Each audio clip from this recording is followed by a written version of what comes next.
In section 2.3, I will discuss uniformly accelerated motion and the UAM equations that can be used to solve any problem involving motion. The UAM equations, or uniformly accelerated motion equations, are discussed in a flipping physics video on YouTube, and I highly recommend that you watch that video for a more complete discussion of how these equations work.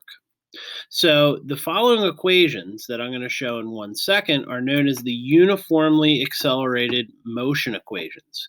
The the word uniformly means that the acceleration is some constant value. That constant value can be zero or it cannot be zero. So these equations work for constant velocity or zero accelerated motion, and they also work for accelerated or changing velocity motion. So here are the four equations that are known as the UAM equations. And you can see that in these equations, there are five variables, five quantities. And the flipping physics guy had a cute little saying. The saying goes, there are five UAM variables related by four equations, and if you know three of the UAM variables, you can solve for the other two unknowns, leaving you one happy physics student. While that is a very true statement, it is a little bit corny, but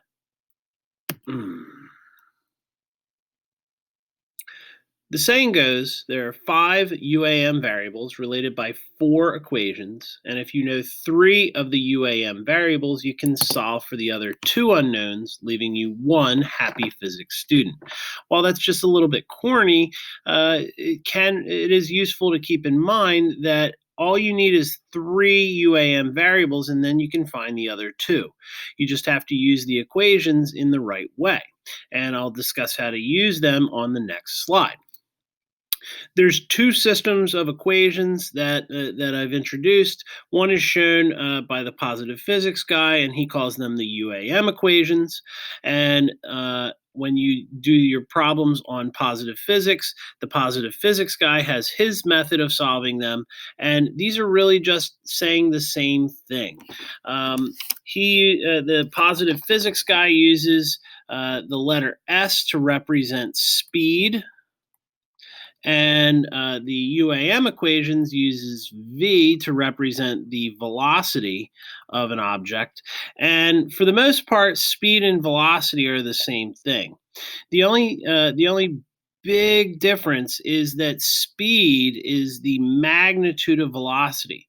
So if you have a problem, maybe a ball that is thrown up and then turns around and comes back down, and you need to worry about the direction of motion, well, then the velocity notation is better to use than the speed notation because speed doesn't really take into account direction of motion. When you're using these equations to solve a motion problem, it is very helpful to write out a givens or an unknowns table. And when you do that using the UAM equations, like the guy says, there are five UAM variables: displacement, time, initial velocity, final velocity, acceleration. And any problem that you're expected to solve will have to give you three out of these five so that you can solve for one or maybe two of the other remaining variables. When you go over to the positive physics side, notice there are six different variables. So the equations are a little bit different and maybe a little bit simpler, but the positive physics introduces this other quantity, average speed, so you may have a slightly longer givens table where you have to list not only the initial speed and the final speed, but also the average speed.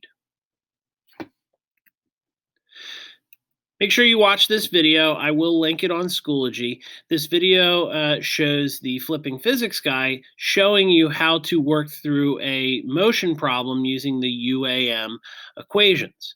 To see examples of how to solve motion problems using the positive physics, you can view those example videos in the Positive Physics platform.